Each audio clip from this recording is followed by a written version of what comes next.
ನೀವು UI/UX ಡಿಸೈನಲ್ಲಿ carrier build ಮಾಡಲಿಕ್ಕೆ ನೋಡ್ತಾ ಇದ್ದೀರಾ. UI/UX ಡಿಸೈನ್ನ ವರ್ಕ್ ಪ್ರೊಸೆಸ್ ಯಾವ ರೀತಿ ಇರುತ್ತೆ ಮತ್ತು ಅದಕ್ಕೆ ಬೇಕಾಗುವಂಥ ಕೆಲವು ಇಂಪಾರ್ಟೆಂಟ್ ಸ್ಕಿಲ್ಸ್ಗಳು ಯಾವುದು ಅಂತ ಈ ವಿಡಿಯೋದಲ್ಲಿ ನಾನು ತಿಳಿಸ್ಕೊಡ್ತೇನೆ. ಸೊ ಈ ವಿಡಿಯೋನ ಕೊನೆ ತನಕ ನೋಡಿ. ಸೊ UI/UX ಡಿಸೈನ್ನ ವರ್ಕ್ ಪ್ರೊಸೆಸ್ಸಲ್ಲಿ ಮೊದಲ ಸ್ಟೆಪ್ ಬಂದುಬಿಟ್ಟು ಅಂಡರ್ಸ್ಟ್ಯಾಂಡಿಂಗ್.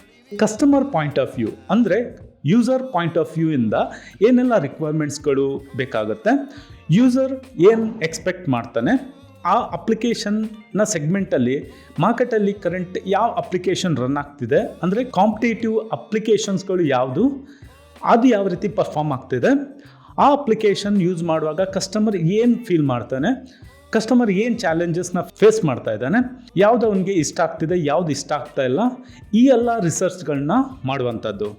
ಯಾವ ರೀತಿ ಆ ಅಪ್ಲಿಕೇಶನನ್ನು ಒಬ್ಬ ಯೂಸರ್ ಆಪ್ಟಿಮಮ್ ಲೆವೆಲ್ಗೆ ಯೂಸ್ ಮಾಡ್ತಾನೆ, ಈ ಎಲ್ಲ ರಿಸರ್ಚ್ಗಳನ್ನ ಮಾಡುವಂಥದ್ದು, ಅದಕ್ಕೆ ಯೂಸ್ಫುಲ್ ಆಗುವಂಥ ಡೇಟಾಗಳನ್ನು ಕಲೆಕ್ಟ್ ಮಾಡುವಂಥದ್ದು. ಇದು ಫಸ್ಟ್ ಪ್ರೋಸೆಸ್ ಆಗಿರುತ್ತೆ. ನೆಕ್ಸ್ಟ್ ಸೆಕೆಂಡ್ ಪ್ರೋಸೆಸ್ ಬಂದ್ಬಿಟ್ಟು ಅನಾಲಿಸಿಸ್. ಈ ಫಸ್ಟ್ ಪ್ರೋಸೆಸ್ಸಲ್ಲಿ ಏನೆಲ್ಲ ಡೇಟಾಗಳು ಬಂದಿರುತ್ತೆ ಆ ಎಲ್ಲ ಡೇಟಾವನ್ನು ಸಗ್ರಿಗೇಟ್ ಮಾಡುವಂಥದ್ದು, ಆ ಡೇಟಾದಿಂದ ಒಂದು ಯೂಸ್ಫುಲ್ ಆದ ಇನ್ಸೈಟನ್ನು ತೆಗೆಯುವಂಥದ್ದು, ಆ ಡೇಟಾ ಇನ್ಫಾರ್ಮೇಷನ್ಸ್ ಇಂದ ಒಂದು ಕನ್ಕ್ಲೂಷನ್ಗೆ ಬರುವಂಥದ್ದು.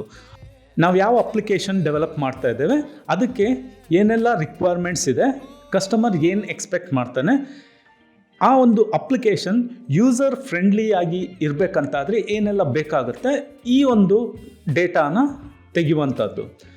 ಥರ್ಡ್ ಇಂಪಾರ್ಟೆಂಟ್ ಪ್ರೊಸೆಸ್ ಬಂದುಬಿಟ್ಟು ಐಡಿಯೇಟ್ಸ್ ಆರ್ ವೈರ್ ಫ್ರೇಮಿಂಗ್ ಅಂತ ಹೇಳ್ಬೋದು. ಫಸ್ಟ್ ಮತ್ತು ಸೆಕೆಂಡ್ ಪ್ರೋಸೆಸ್ಸಿಂದ ಏನು ಇನ್ಫಾರ್ಮೇಷನ್ಸ್ಗಳು ಸಿಕ್ಕಿದೆ, ಇದರ ಒಂದು ಬೇಸಿಸಲ್ಲಿ ಬೇರೆ ಬೇರೆ ರೀತಿಯ ಒಂದು ಐಡಿಯಾಸ್ಗಳನ್ನ ಕ್ರಿಯೇಟ್ ಮಾಡುವಂಥದ್ದು ಆಗಿರುತ್ತೆ. ಸೊ ಇದರಲ್ಲಿ ಮೇನ್ ವರ್ಕ್ ಪ್ರೊಸೆಸ್ ಬಂದುಬಿಟ್ಟು ವೈರ್ ಫ್ರೇಮಿಂಗ್ ಆಗಿರುತ್ತೆ. ಸೊ ವೈರ್ ಫ್ರೇಮಿಂಗ್ ಬಂದುಬಿಟ್ಟು ಇದು ರಫ್ ಆದ ಒಂದು ಅಪ್ಲಿಕೇಶನ್ನ ಒಂದು ಸ್ಕೆಚ್ ಆಗಿರುತ್ತೆ, ಇಲ್ಲದಿದ್ದರೆ ಸ್ಕೆಲಿಟನ್ ಅಂತ ಹೇಳ್ಬೋದು. ಸೊ ಇದನ್ನು ನೀವು ಮ್ಯಾನ್ಯಲ್ ಆಗಿ ಹ್ಯಾಂಡ್ ಸ್ಕೆಚ್ ಮಾಡ್ಬೋದು, ಇಲ್ಲದಿದ್ದರೆ ಕೆಲವು ಅಪ್ಲಿಕೇಶನ್ಸ್ ಇದೆ ಅಲ್ಲಿ ಸಹ ನೀವು ರಫ್ ಆಗಿ ಸ್ಕೆಚ್ ಮಾಡ್ಬೋದು. ಒಂದು ಆ್ಯಪ್ ಡೆವಲಪ್ ಆದಾಗ ಆ್ಯಪ್ನಲ್ಲಿ ಬಟನ್ಸ್ಗಳು ಎಲ್ಲಿರಬೇಕು, ಇಮೇಜಸ್ಗಳು ಎಲ್ಲಿರಬೇಕು, ಇದನ್ನೊಂದು ರಫ್ ಆಗಿ ರೆಪ್ರೆಸೆಂಟೇಷನ್ ಮಾಡುವಂಥದ್ದು. ಇದನ್ನು ನೀವು ಹ್ಯಾಂಡ್ ರೆಪ್ರೆಸೆಂಟೇಷನ್ ಮಾಡ್ಬೋದು, ಒಂದು ಪೇಪರಲ್ಲಿ ಒಂದು ಸ್ಕೆಚ್ ಮಾಡುವಂಥದ್ದು, ಇಮೇಜ್ಗೆ ಒಂದು ಸಿಂಬಲ್ ಕ್ರಿಯೇಟ್ ಮಾಡುವಂಥದ್ದು, ಬಟನ್ಸ್ಗೆ ಒಂದು ಸಿಂಬಲ್ ಕ್ರಿಯೇಟ್ ಮಾಡುವಂಥದ್ದು, ವೀಡಿಯೋಸ್ಗೆ ಒಂದು ಸಿಂಬಲ್ ಕ್ರಿಯೇಟ್ ಮಾಡಿಕೊಂಡು ಒಂದು ಜಸ್ಟ್ ರೆಪ್ರೆಸೆಂಟೇಷನನ್ನು ಕ್ರಿಯೇಟ್ ಮಾಡುವಂಥದ್ದು. ವೈರ್ ಫ್ರೇಮಿಂಗ್ ಸ್ಟೇಜಲ್ಲಿ stake holders R else client ಜೊತೆ ಇಂಟರಾಕ್ಷನ್ ನಡೆಯುತ್ತೆ. ಅವರ ಒಂದು ಏನು ರಿಕ್ವೈರ್ಮೆಂಟ್ಸ್ ಇದೆ ಅದನ್ನು ಅರ್ಥ ಮಾಡಿಕೊಂಡು ಮಾರ್ಕೆಟಲ್ಲಿ ಯೂಸರ್ ಏನು ಎಕ್ಸ್ಪೆಕ್ಟ್ ಮಾಡ್ತಾ ಇದ್ದಾನೆ ಇದರ ಬೇಸಿಸಲ್ಲಿ ಒಂದು ರಫ್ ಆದ ಒಂದು ಸ್ಕೆಚ್ ಕ್ರಿಯೇಟ್ ಆಗುತ್ತೆ. ಇಲ್ಲಿ ಎರಡು ಮೇನ್ ಸ್ಟೆಪ್ಸ್ ಬರುತ್ತೆ, low fidelity wire framing, high fidelity wire framing ಅಂತ. ಲೋ ಫಿಡಿಲಿಟಿ ವೈರ್ ಫ್ರೇಮಿಂಗ್ ನಿಮ್ಮ ಜಸ್ಟ್ ಹ್ಯಾಂಡ್ ಸ್ಕೆಚ್ ಆಗಿರುತ್ತೆ, ನೀವೊಂದು ಪೇಪರಲ್ಲಿ ಸ್ಕೆಚ್ ಮಾಡ್ತಾ ಇರ್ಬೋದು. ಹೈ ಫಿಡಿಲಿಟಿ ವೈರ್ ಫ್ರೇಮಿಂಗ್ ಇದೊಂದು ಕೆಲವು ಆ್ಯಪಲ್ಲಿ ಕ್ರಿಯೇಟ್ ಮಾಡ್ತಾರೆ, ಅಗೇನ್ ಇದು ರಫ್ ಸ್ಕೆಚ್ ಆಗಿರುತ್ತೆ. ಎಕ್ಸಾಂಪಲ್ಗೆ ಟೂಲ್ ಬಗ್ಗೆ ಹೇಳೋದಾದರೆ Balsamiq wire frame. Next fourth important step ಬಂದುಬಿಟ್ಟು designing or prototyping. So designing ಮತ್ತು ಪ್ರೊಟೋಟೈಪ್ ಏನಂದರೆ, ಇವಾಗ ಪ್ರೀವಿಯಸ್ ಸ್ಟೆಪ್ಪಲ್ಲಿ ಏನು ರಫ್ ಸ್ಕೆಚ್ ಕ್ರಿಯೇಟ್ ಆಗಿರುತ್ತೆ ಅದರಲ್ಲಿ ಒಂದು ಫೈನಲ್ ಐಡಿಯಾನ ಫೈನಲೈಸ್ ಮಾಡ್ತಾರೆ. ಫೈನಲ್ ಆಗಿ ಒಂದು ಆ್ಯಪ್ ಯಾವ ರೀತಿ ಕ್ರಿಯೇಟ್ ಆಗಬೇಕು ಅನ್ನುವಂತಹ ಒಂದು ಮಾಡೆಲನ್ನು ಕ್ರಿಯೇಟ್ ಮಾಡುವಂಥದ್ದು. ಡಿಸೈನ್ ಮತ್ತು ಪ್ರೊಟೋಟೈಪಿಂಗನ್ನು ಸಿಂಪಲ್ ವರ್ಡ್ಸಲ್ಲಿ ಹೇಳೋದಾದರೆ ಇದೊಂದು ಡಮ್ಮಿ ಮಾಡೆಲನ್ನು ಕ್ರಿಯೇಟ್ ಮಾಡುವಂಥದ್ದು. ಎಕ್ಸಾಂಪಲ್ಗೆ ಹೇಳೋದಾದರೆ, ಇವಾಗ ಯಾವುದೇ ಒಂದು ಮನೆ ಕನ್ಸ್ಟ್ರಕ್ಷನ್ ಆಗೋ ಮುಂಚೆ ಫಸ್ಟಿಗೆ ಫ್ಲೋರ್ ಪ್ಲ್ಯಾನಿಂಗ್ ಆಗುತ್ತೆ. ಫ್ಲೋರ್ ಪ್ಲ್ಯಾನಿಂಗ್ ಹ್ಯಾಂಡ್ ಸ್ಕೆಚ್ ಆಗಿರ್ಬೋದು, ಇಲ್ಲದಿದ್ದರೆ AutoCAD 2Dಯಲ್ಲಿ ಮಾಡ್ಬೋದು. So 3D ಸಾಫ್ಟ್ವೇರ್ಗಳು 3ds Max, SketchUp ಈ ರೀತಿ ಬೇರೆ ಬೇರೆ ಸಾಫ್ಟ್ವೇರ್ಗಳಿಂದ ಇದಕ್ಕೊಂದು 3D ಎಲಿವೇಷನ್ ಹೈಟನ್ನು ಕೊಟ್ಟು ಒಂದು ಮಾಡೆಲನ್ನು ಕ್ರಿಯೇಟ್ ಮಾಡ್ತಾರೆ.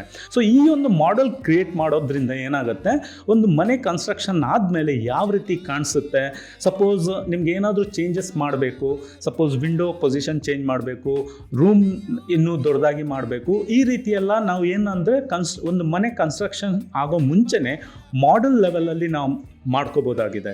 ಇದರಿಂದ ಒಬ್ಬ ಕ್ಲೈಂಟಿಗೆ ಅವನ ಒಂದು ಮನೆ ಯಾವ ರೀತಿ ಕಾಣಿಸುತ್ತೆ ಅನ್ನುವಂಥ ಐಡಿಯಾ ಇರುತ್ತೆ, ಏನಾದರೂ ಚೇಂಜಸ್ ಇದ್ದರೆ ಅವನು ಅಲ್ಲಿ ಮಾಡ್ಕೋಬೋದು. ಸೊ ಇದೇ ಒಂದು ಕಾನ್ಸೆಪ್ಟ್ UI/UX ಡಿಸೈನಲ್ಲಿ ಪ್ರೊಟೋಟೈಪಿಂಗ್ ಅಂತ ಹೇಳ್ತಾರೆ. ಇದು ಒಂದು ಡಮ್ಮಿ ಮಾಡೆಲ್ ಆಗಿರುತ್ತೆ. ಸೊ ಆ್ಯಪ್ನ ಫೈನಲ್ ಕ್ರಿಯೇಟ್ ಮಾಡೋ ಮುಂಚೆ ಅದರ ಒಂದು ಮಾಕಪ್ಪನ್ನು ಕ್ರಿಯೇಟ್ ಮಾಡುವಂಥದ್ದು. ಸೊ ಈ ರೀತಿ ಮಾಕಪ್ ಕ್ರಿಯೇಟ್ ಮಾಡಲಿಕ್ಕೆ ಕೆಲವು ಟೂಲ್ಸ್ಗಳು ನಮಗೆ ಗೊತ್ತಿರಬೇಕಾಗುತ್ತೆ. ಸೊ ತುಂಬ ಕಾಮನ್ ಆಗಿ ಯೂಸ್ ಮಾಡುವಂತಹ ಟೂಲ್ ಬಂದುಬಿಟ್ಟು ಫಿಗ್ಮಾ. ಸೊ ಇದು ಬ್ರೌಸರ್ ಟೂಲ್ ಆಗಿರುತ್ತೆ, ಯಾವುದೇ ಬ್ರೌಸರಲ್ಲಿ ಯೂಸ್ ಮಾಡ್ಬೋದು. ಆಮೇಲೆ ಇದರ ಒಂದು ತುಂಬ ಮೇನ್ ಆದ ಅಡ್ವಾಂಟೇಜ್ ಅಂದರೆ ಟೀಮ್ ಇಂಟ್ರಾಕ್ಷನಲ್ಲಿ ಇದನ್ನು ಯೂಸ್ ಮಾಡ್ಕೋಬೋದು. ಇದು ಬಿಟ್ಟು ಬೇರೆ ಟೂಲ್ಸ್ಗಳು ಬಂದುಬಿಟ್ಟು ಅಡೋಬಿ XD, ಆಮೇಲೆ ಇನ್ನೊಂದು ಸ್ಕೆಚ್ ಬಂದುಬಿಟ್ಟು ಮ್ಯಾಕ್ ಆಪರೇಟಿಂಗ್ ಸಿಸ್ಟಮಲ್ಲಿ ಮಾತ್ರ ಯೂಸ್ ಆಗುತ್ತೆ. ವೈರ್ಫ್ರೇಮ್ ಮಾಡಲಲ್ಲಿ ಏನಂದರೆ ಯಾವುದೇ ರೀತಿ ಟೈಪೋಗ್ರಫಿ, ಕಲರ್, ಇಮೇಜಸ್ಗಳು ಯೂಸ್ ಆಗಿರಲ್ಲ. ಪ್ರೋಟೋಟೈಪ್ ಮಾಡಲಲ್ಲಿ ಸಪೋಸ್ ಒಂದು ಆ್ಯಪ್ ಡೆವಲಪ್ ಆದಮೇಲೆ ಯಾವ ರೀತಿ ಕಾಣಿಸ್ತದೆ ಅದೇ ರೀತಿ ಇನ್ನು ಕ್ರಿಯೇಟ್ ಮಾಡ್ತಾರೆ. ಆಮೇಲೆ ಇಲ್ಲಿ ಲಿಂಕ್ಸ್ಗಳನ್ನ ಕೊಡ್ತಾರೆ. ಸಪೋಸ್ ನೀವು ಯಾವುದೇ ಒಂದು ಟ್ಯಾಪ್ ಪ್ರೆಸ್ ಮಾಡಿದರೆ ನೆಕ್ಸ್ಟ್ ಪೇಜ್ ಯಾವುದು ಓಪನ್ ಆಗುತ್ತೆ, ಈ ರೀತಿ ಲಿಂಕ್ಸ್ಗಳನ್ನೆಲ್ಲ ಕ್ರಿಯೇಟ್ ಮಾಡುವಂಥದ್ದು ಪ್ರೋಟೋಟೈಪಿಂಗಲ್ಲಿ ಆಗುತ್ತೆ. ನೆಕ್ಸ್ಟ್ ಫೈನಲ್ ಆಗಿ ಈ ಒಂದು ಏನು ಕ್ರಿಯೇಷನ್ ಆಗಿರುತ್ತೆ ಇದನ್ನು ಟೆಸ್ಟಿಂಗನ್ನು ಮಾಡುವಂಥದ್ದು. ಇದು ಫೈನಲ್ ಸ್ಟೆಪ್ಪು. 5th ಸ್ಟೆಪ್ ಬಂದುಬಿಟ್ಟು ವ್ಯಾಲಿಡೇಷನ್ ಅಂತ ಹೇಳ್ತಾರೆ.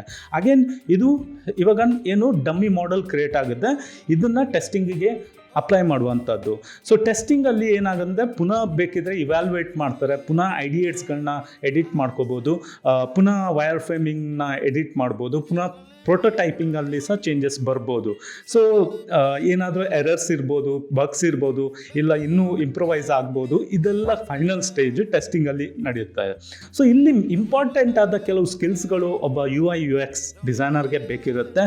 ಮೇನ್ ಸ್ಕಿಲ್ ಬಂದುಬಿಟ್ಟು creativity, typography, font selection, colour concepts, ಕಲರ್ನ ಯಾವ ರೀತಿ ಚೂಸ್ ಮಾಡ್ಬೋದು, ಈ ಒಂದು ಡಿಸೈನ್ ಥಿಂಕಿಂಗ್ ಬೇಕಿರುತ್ತೆ. ಮತ್ತು ಎಲ್ಲದಕ್ಕಿಂತ ತುಂಬ ಇಂಪಾರ್ಟೆಂಟ್ ಆಗಿ ಬೇಕಿರುವಂಥದ್ದು ಕಮ್ಯುನಿಕೇಷನ್ ಸ್ಕಿಲ್.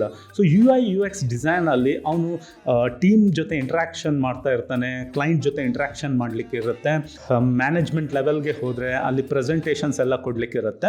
ಸೊ ಒಳ್ಳೆ ಆದ ಒಂದು ಕಮ್ಯುನಿಕೇಷನ್ ಒಂದು ರಿಕ್ವೈರ್ಮೆಂಟ್ ಇರುತ್ತೆ. ನಿಮ್ಮ ಒಂದು ಥಾಟ್ಸ್ ಏನಿದೆ ಅದನ್ನು ನೀವು ಡೆಲಿವರ್ ಮಾಡಲಿಕ್ಕೆ ಕೆಪಬಲ್ ಆಗಿರಬೇಕಾಗುತ್ತೆ. ಮತ್ತು client or else stakeholders ಇರ್ಬೋದು, ಇಲ್ಲ ಟೀಮ್ಮೇಟ್ಸ್ ಏನು ಹೇಳ್ತಾ ಇದ್ದಾರೆ ಅದು ನೀವು ಅರ್ಥ ಮಾಡ್ಕೊಳ್ಳುವಷ್ಟು ಕಾಮನ್ ಕಮ್ಯುನಿಕೇಷನ್ ನಿಮ್ಮದು ಒಳ್ಳೆದಿರಬೇಕಾಗತ್ತೆ. ಇದು ಬಿಟ್ಟು ಬೇರೆ ಇಂಪಾರ್ಟೆಂಟ್ ಸ್ಕಿಲ್ ಬಂದುಬಿಟ್ಟು ಎಂಪತಿ ಅಂದರೆ ಇಲ್ಲಿ ನೋಡಿ, ಅಪ್ಲಿಕೇಶನ್ನ ನಮಗೆ ಬೇಕಾದಾಗೆ ನಾವು ಡೆವಲಪ್ ಮಾಡಲಿಕ್ಕೆ ಆಗಲ್ಲ. ಇವಾಗ ಯಾವುದೇ ಒಂದು ಅಪ್ಲಿಕೇಶನ್ ನೀವು ಡೆವಲಪ್ ಮಾಡ್ತೀರಾ ಅಂದ್ಕೊಳ್ಳಿ. ಎಕ್ಸಾಂಪಲ್ಗೆ ಇವಾಗ ನೀವೊಂದು ಮಕ್ಕಳಿಗೆ ಬೇಕಾಗುವಂಥ ಒಂದು ಲರ್ನಿಂಗ್ ಆ್ಯಪನ್ನು ನೀವು ಡೆವಲಪ್ ಮಾಡ್ತಾ ಇದ್ದೀರಂತ ಆದರೆ ಇಲ್ಲಿ ಟಾರ್ಗೆಟ್ ಆಡಿಯನ್ಸ್ ಬಂದುಬಿಟ್ಟು 3 to 6 years ಅಂತ ಅಂದ್ಕೊಳ್ಳಿ. ಇವಾಗ ನಾವು 3 to 6 years ಮಕ್ಕಳ ಒಂದು ಏನು ರಿಕ್ವೈರ್ಮೆಂಟ್ಸ್ ಏನು, ಅವ್ರಿಗೆ ಯಾವ ರೀತಿಯ ಒಂದು ಆ್ಯಪ್ ಡೆವಲಪ್ ಮಾಡಿದರೆ ಅವ್ರು ಕಂಫರ್ಟೇಬಲ್ ಆಗಿ ಅದನ್ನು ಯೂಸ್ ಮಾಡ್ಬೋದು, ಯಾವುದರಿಂದ ಅವ್ರಿಗೆ ತುಂಬ ಇಷ್ಟ ಆಗುತ್ತೆ, ಯೂಸರ್ನ ಪರ್ಸ್ಪೆಕ್ಟಿವಿಂದ ಥಿಂಕ್ ಮಾಡಬೇಕಾಗತ್ತೆ. ಅಗೇನ್ ಇಲ್ಲಿ ಯೂಸರ್ ಬಂದುಬಿಟ್ಟು ಮಕ್ಕಳು ಮಾತ್ರ ಇರಲ್ಲ, ಯಾಕಂದರೆ ಇಲ್ಲಿ ದೊಡ್ಡವರು ಇರ್ತಾರೆ. ಸೊ ದೊಡ್ಡವರು ಆ್ಯಕ್ಚುಲಿ ಆ ಆ್ಯಪ್ನ ಯೂಸ್ ಮಾಡೋರು ಆಗಿರ್ತಾರೆ, ಮಕ್ಕಳು ಆ ಆ್ಯಪ್ನ ಎಂಜಾಯ್ ಮಾಡೋರು ಆಗಿರಬೇಕು. ಸೊ ಈ ಎರಡು ಪರ್ಸ್ಪೆಕ್ಟಿವ್ನ ಅರ್ಥ ಮಾಡಿಕೊಂಡು, ಸೊ ದೊಡ್ಡವ್ರಿಗೂ ಅದು ಈಸಿಯಾಗಿ ಯೂಸ್ ಮಾಡಲಿಕ್ಕೆ ಆಗಬೇಕು, ಮಕ್ಕಳಿಗೂ ಅದು ಫನ್ನಾಗಿ ಇರಬೇಕು. ಸೊ ಈ ಒಂದು ಅಂಡರ್ಸ್ಟ್ಯಾಂಡಿಂಗ್ ಯೂಸರ್ ಪರ್ಸ್ಪೆಕ್ಟಿವಿಂದ ಒಬ್ಬ ಡಿಸೈನರ್ ಥಿಂಕ್ ಮಾಡಬೇಕಾಗುತ್ತೆ. ಓಕೆ ಫ್ರೆಂಡ್ಸ್, ಸೊ ಹೋಪ್ಫುಲಿ ನಿಮಗೆ ಈ ಒಂದು ವಿಡಿಯೋದಿಂದ ಇಂಪಾರ್ಟೆಂಟ್ ಪ್ರೊಸೆಸ್ಗಳೇನು, ಸ್ಕಿಲ್ಸ್ಗಳೇನು ಅಂತ ಗೊತ್ತಾಗಿರ್ಬೋದು. ಸಪೋಸ್ ನಿಮಗೆ UI UX ಡಿಸೈನ್ ಅಂದರೆ ಏನು, ಅದರ ಕ್ಯಾರಿಯರ್ ಅಪರ್ಚುನಿಟಿ ಏನು, ಸ್ಕೋಪ್ ಏನು, ಇದ್ರ ಬಗ್ಗೆ ಕಂಪ್ಲೀಟ್ ಆದ ಒಂದು ಇನ್ಫಾರ್ಮೇಷನ್ ಬೇಕಿದ್ರೆ ಈ ವಿಡಿಯೋನ ರೆಫರ್ ಮಾಡಿ. ಸೊ ನಿಮಗೆ ಈ ಒಂದು ವಿಡಿಯೋ ಇಷ್ಟ ಆಗಿದ್ರೆ ಪ್ಲೀಸ್ ಲೈಕ್ ಮಾಡಿ. ನಾವು ಈ ಒಂದು ರೂಟ್ಸ್ ಇನ್ಸ್ಟಿಟ್ಯೂಟ್ ಚಾನಲಲ್ಲಿ ಹೈ ಸ್ಕೋಪ್ ಕ್ಯಾರಿಯರ್ ಬಗ್ಗೆ ಇನ್ಫಾರ್ಮೇಷನ್ ಪ್ರೊವೈಡ್ ಮಾಡ್ತಾನೆ ಇರ್ತೇವೆ. So see you in the next video. Take care, bye.